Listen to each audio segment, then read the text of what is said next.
보이지 않는 전쟁에서 승리하라, 그런 제목으로 어제 이어서 이제 두 번째, 보이지 않는 전쟁, 그 전쟁을 어떻게 승리할까 하는 얘기를 하려고 합니다. 사무엘하 24장은 다윗의 일생과 다윗이 이제 왕으로서 40년 왕위를 다 끝을 맺는 대단원의 막이 내려지는 그런 장입니다. 근데 놀랍게도 다윗의 큰 범죄와 실수를 마지막에 기록을 하고 있습니다. 동시에 다윗의 회개와 또 용서와 간절한 눈물, 그 눈물이 마지막을 장식하고 있습니다. 좀 더 나아가서 하나님의 용서와 은혜가 다윗의 마지막 삶, 인생의 노을이 장엄하게 지고 있는 것이 오늘 본문입니다. 그 노을이 얼마나 아름다운지 그것은 잔잔한 감동을 줍니다. 일을 많이 한 것이 아니라 하나님 앞에 예배드림으로 그 인생의 마지막을 장식하는 것입니다.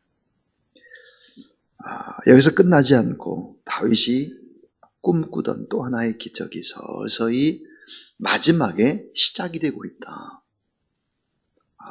참 이것은 놀라운 숨은 진리입니다.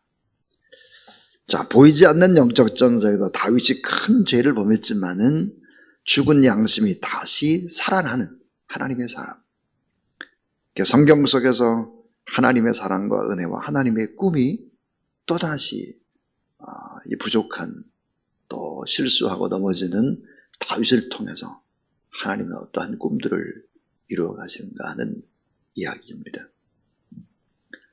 자, 오늘 본문 속에서 세 가지 교훈을 얻고자 하는데, 그 첫 번째는 영적 전쟁에서 승리는 하나님 앞에 회개하는 것이다. 회개. 자, 영적 전쟁에서 승리하기 위해서 꼭 해야 될 일들이 뭘까? 그것은 회개하는 것입니다. 회개하게 되면 더 이상 마귀가 공격할 수가 없습니다. 자, 전염병으로 7만 명이 죽어갈 때 하나님의 사람 다윗은 어떻게 했을까? 예상치 못했던 이 교만의 범죄를 깨닫고 회개하기 시작을 하죠.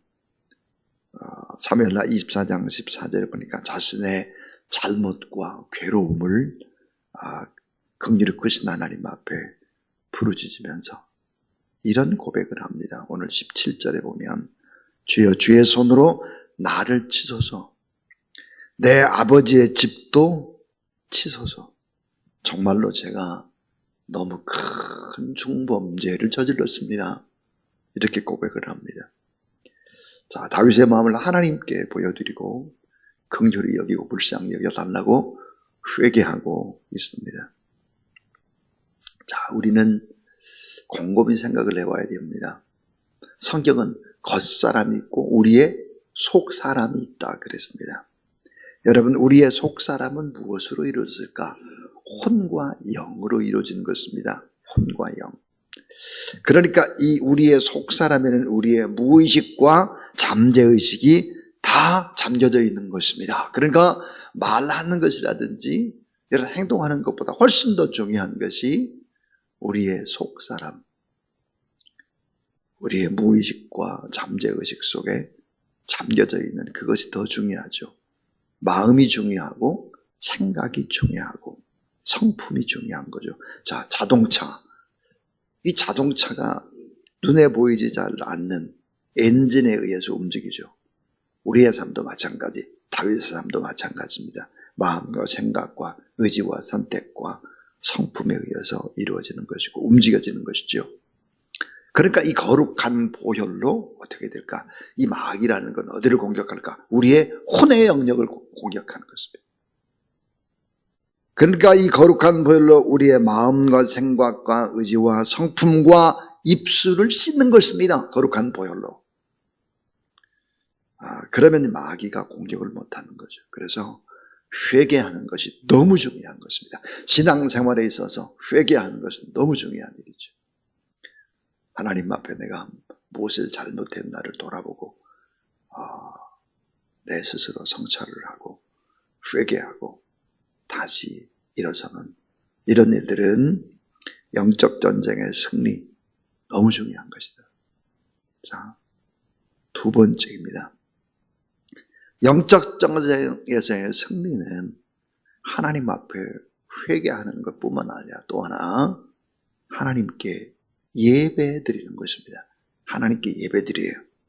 오늘 사무엘하 24장 18절 말씀을 보니까 아라우나의 타작마당에서 여호와께 제단을 쌓으소서 그럽니다. 제단을 쌓아라. 하나님 앞에 예배드리는 것이죠. 하나님께 예배드리는 것을 소중히 여기고 예배드림에 순종을 해야 한다. 하나님의 명령대로 제단을 쌓기 위해서 다윗이 이제 올라가는 것입니다. 순종합니다. 그런데 오늘 이 다윗의 예배 속에서 철저한 예배, 하나님 앞에 드리는 것, 드림을 위해서 값을 지불하는 예배가 기록되고 있습니다. 자, 아라우나는 전에 에부스 왕이 있었던 에부스 왕의 땅이었죠. 다윗이 결국은 점령을 했습니다. 그래서 이제 다윗이 아라우나로 갔더니 20절에 보니까 뭐라고 이야기를 하고 있는가 한번 20절을 한번 보시죠. 자, 한번 같이 읽어봅니다. 시작. 아라우나가 바라보다가 왕과 그의 부하들이 자기를 향하여 건너옴을 보고 나가서 왕 앞에 얼굴을 땅에 대고 절하며 그랬습니다. 이르되 어찌하여 내 주 왕께서 다윗께서 종에게 임하셨나이까 하니 다윗이 이르되 내게서 타작마당을 사서, 여러분 중요한 단어, 사서 여호와께 제단을 쌓아 백성에게 내리는 재앙을 그치게 하려 함이라 하는지라. 20절에 보니까 아라우나가 다윗에게 이르되 원하건대 내 주 왕은 좋게 여기는 대로 취하여 드리소서. 번제에 대하여는 소가 있고 뗄나무에 대하여는 마당질하는 도구와 소와 멍에가 있나이다. 그러니까 전부 다 쓰세요. 다윗 왕의 제사드림이라는 제가 다 제공하겠습니다. 그럽니다. 근데 놀랍게도 22절 23절에 보면 다윗은 이것을 공짜로 얻지를 않고 돈을 주고 사는 것입니다. 은 50세겔로 샀다 그랬어요. 번제할 소도 사고 뗄 나무도 사고 모든 도구와 소의 멍에도 사고 다 샀다. 공짜로 예배드리지 않았다는 거예요. 공짜로 그 값을 지불했다 하는 것입니다. 근데 이 성경을 읽으면서 여러분이 꼭 잊지 말아야 될 부분들이 있습니다. 이 사무엘 상하와 역대 상하를 비교하면서 성경을 읽어보면 깜짝 놀라는 진리들이 있습니다. 그게 뭘까요? 오늘 보면은 은 50세겔로 샀다 그랬어요. 소도 사고 뗄나무도 사고 도구도 사고 다 이런 걸 샀다. 은 50세겔에. 근데 역대상에 보니까 금 600세겔로 주변에 땅도 함께 삽니다. 여러분 금 600세겔이라는 엄청난 돈인데요. 이 주변의 땅을 아예 삽니다. 그리고 번제할 모든 도구들도 다 사는 것입니다. 그러니까 엄청난 비싼 값을 지불하고 제단을 쌓고 번제와 화목제를 드렸다 그랬습니다.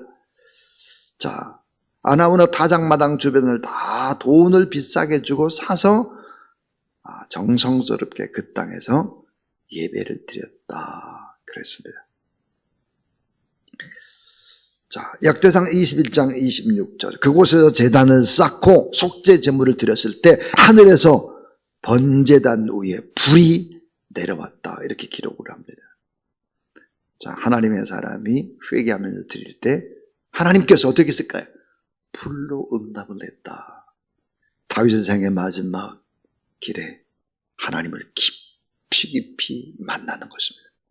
자, 깊은 회개, 깊은 예배, 완전한 예배, 웅장한 예배, 하나님의 진노를 잠재우고 속죄의 제사를 드리는 것입니다. 근데 여러분 여기서 끝나질 않습니다. 정말 놀라운 기적은 마지막 세 번째입니다. 그것은 영적 전쟁에서 승리하면 하나님의 꿈이 이루어진다는 거예요. 하나님의 꿈. 다윗의 꿈이 아니에요. 우리가 영적 전쟁에서 승리하고 하나님 앞에 회개하고 하나님 앞에 온전한 예배를 온전히 드리게 되면 내 꿈이 아니라 하나님의 꿈이 이루어진다. 이게 놀라운 진리입니다. 자, 아나우나의 다장마당, 그것은 하나님의 꿈이 이어져간 곳이었습니다. 그것은 무엇이었을까? 자, 이 아나우나를 우리가 잘 성경적으로 이해하게 되면 깜짝 놀라게 됩니다. 자, 믿음의 조상 아브라함이 하나님의 명령을 따라서 독자 이삭을 번제로 드리려고 칼을 뽑았던 곳, 1000년 전에 그것이 바로 아나우나의 타작마당입니다. 1000년 전에 믿음의 사람 아브라함이 100세에 난 자기 아들을 번제물로 바쳤던 그곳, 그것이 바로 하나님이 기뻐 예배를 받으시고 하나님의 꿈을 얘기하든 다 축복하겠다. 너를 통해서 세계가 다 복을 받고 너는 축복의 통로가 되고 너는 복의 근원이 될 거다. 이런 하나님의 꿈, 그 꿈을 이야기했던 장소입니다. 자, 믿음의 조상 아브라함이 모리아 산상, 이 모리아 산상이 바로 그곳이죠. 독자 이삭을 데리고 난 후에 1000년이 지나고 다윗이 하나님의 명령 따라서 예배를 드리고 그리고 하나님께서 응답을 주셔서 이스라엘의 재앙이 떠나갔습니다. 놀랍게도 다윗을 통해서 예루살렘 성전이 지어질 수 있는 거룩한 제단 터를 사서 하나님 앞에 바쳤다는 것입니다. 노년기의 마지막 다윗에게는 최고의 기쁨이고 최고의 축복이었습니다. 자, 몇 년이 지나서 솔로몬이 왕이 됐을 때 역대상 3장 1절은 분명히 이렇게 기록을 하고 있습니다. 예루살렘 모리아 산에, 그러니까 아나우나의 다장마당입니다. 예루살렘 모리아 산에 여호와의 전을 건축하기 시작하니 전에 여호와께서 그의 아버지 다윗에게 나타나는 곳이요 여부스 사람 오르난의 타작마당에 다윗이 정한 곳이라 그랬습니다. 다윗이 땅을 사놓고 결국은 아름다운 예루살렘 성전이 세워졌다라고 하는 것이죠. 그런데 여러분, 기적은 여기서 끝나지 않습니다. 더 놀라운 기적의 사건이 무엇일까? 우리가 보통 이제 믿음의 조상 아브라함이 번제단으로 이제 데리고 가서 이삭을 드렸다 그래요. 그 이삭을 예수 그리스도다 그렇게 이제 해석을 하죠. 사도 바울도 그렇게 해석을 합니다. 더 놀라운 기적은 다윗이 제사를 드리고 또 1000년이 지나갔습니다. 또 1000년. 엄청난 번제와 화목제가 그곳에서 드려졌죠. 그 제물은 누구였을까? 독생자 예수 그리스도였습니다. 자, 여러분, 예루살렘에서 유월절 어린 양 십자가에 달려 돌아갔을 때 속죄 제물이 됐을 때 바로 그 가까운 성전, 예루살렘 성전의 휘장이 쫙 찢었다 그러세요. 여러분, 이 휘장이 얼마나 단단한지 10마리의 말이 끌어도 휘장은 찢어지지 않을 정도로 그렇게 단단합니다. 근데 예수님이 십자가에 못 박혀 돌아가셨을 때 예루살렘 성전의 성소와 지성소를 가로막고 있는 이 휘장이 쫙 찢어졌다. 그렇게 성경은 기록을 합니다. 사랑하는 여러분, 이 말이 무엇일까요? 성소와 지성소. 이 지성소에 들어갈 수 있는 사람은 대제사장밖에 들어갈 수 없어요. 근데 예수님께서 우리의 모든 죄를 다 대속하셨기 때문에 그 휘장이라는 것은 뭐야? 예수 그때의 육체다. 그렇게 히브리서 해석을 합니다. 육체가 쫙 찢어짐으로 말미암아 누구나 다 지성소에 들어가서 하나님을 맞이해서 볼 수 있게 됐다 하는 것입니다. 자, 오늘 본문의 25절 말씀 보니까, 자, 이스라엘에게 내린 재앙이 그쳤더라 그렇습니다. 재앙이 그쳤습니다. 영적 전쟁에서 승리한 것입니다. 영적 전쟁에서 승리해서 가장 중요한 것이 무엇입니까? 십자가입니다. 예수 그리스도의 보혈이죠. 그리고 그분 앞에 예배드리는 제단을 쌓는 것입니다. 이거보다 더 확실한 영적 전쟁에서 승리하는 방법은 없다 하는 거예요. 그러니까 예배를 소홀히 하는 신앙생활 가짜, 돈 벌려고 주일날 제대로 예배드리지 않고 이렇게 하는 것은 모두 다 헛일을 하는 거예요. 헛일을. 그렇게 신앙생활을 해서는 절대로 안 된다는 거죠. 자, 죄인된 우리가 하나님 앞에 나갈 수 있는 길, 대제사장을 통해서 그저 간신히 그 대제사장이 속죄를 통해서 우리가 용서를 받았다면 이제는 직접 지성소 안으로 들어갈 수 있는 길을 예수님께서 열어놓으셨다. 이건 뭘까요? 완전한 승리, 완전한 용서, 완전한 구원, 완전한 축복이 열렸다. 그래서 여러분, 예수 그리스도의 십자가와 부활이라고 하는 것은 무엇을 얘기할까? 완전한 승리, 완전한 용서, 완전한 구원, 완전한 축복이 예수님의 십자가와 부활이라는 사실을 믿으시기를 바랍니다. 이 사실을 믿고 하나님 앞에 예배드리고 감사하고 경배할 때 영적 전쟁에서 반드시 이길 수 있다. 이게 성경의 엄청난 진리인데, 이런 진리를 마지막, 다윗의 맨 마지막 삶의 대단원의 막을 내릴 때 그것을 기록을 하고 있는 것입니다. 성경을 자세히 보면, 또 역사를 통해서 관통해 보면 이런 엄청난 진리들이 담겨져 있고, 오늘 우리가 하나님 앞에서 예배드리며 신앙생활하는 이 자체도, 이 하나만으로도 얼마나 큰 위대한 축복인지를 알고 또 믿음으로 감사하고 승리를 선포하며 나가는 그런 여러분 되길 주의 이름으로 축원합니다. 445장입니다. 445장 찬송 하나님 앞에 드리겠습니다.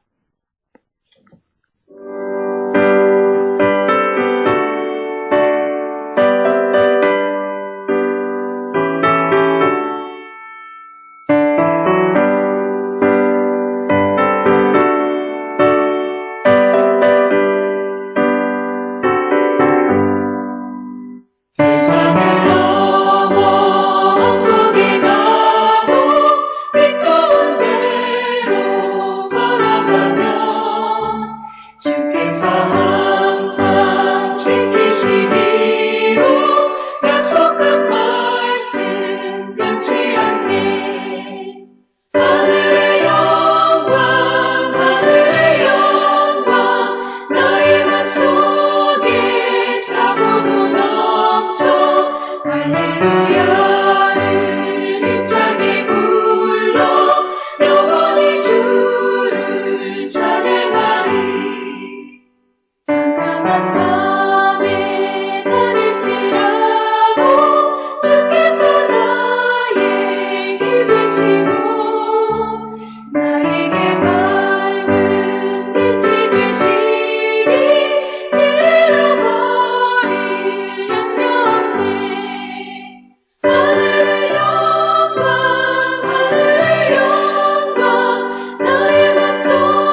이제는 십자가상에서 모든 영적 전쟁에서 승리하시고 다 이루시고 부활하셔서 우리에게 완전한 승리와 완전한 용서와 완전한 구원과 완전한 축복을 허락하신 우리 구 예수 그리스도의 무한하신 은혜와 하나님의 사랑과 성령의 거룩한 능력이 오늘도 하나님 앞에 믿음으로 예배드리고 믿음으로 하나님 앞에 고백하며 나가는 귀한 종들 머리 위에 이제부터 영원토록 함께 하옵시기를 간절히 축원하옵나이다. 아멘.